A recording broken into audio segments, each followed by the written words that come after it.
A poucos minutos de Porto da Cruz, encontramos o Mirador do Guindaste, no Faial.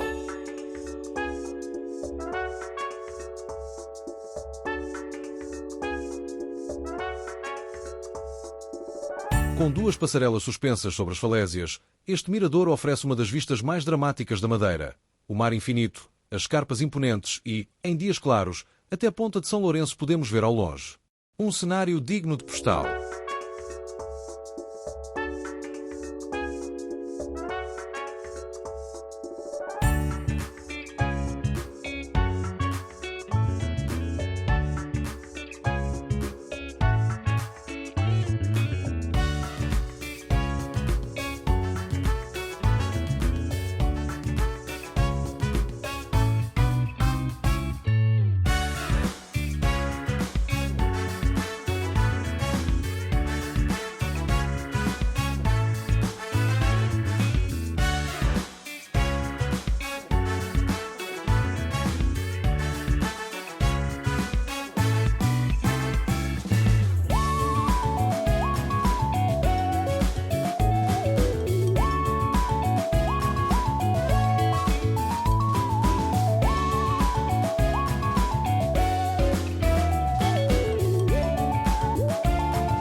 Subscreve e ativa as notificações para seres avisado quando o próximo estiver pronto. E já agora faz um like e diz-me nos comentários onde gostavas de ir.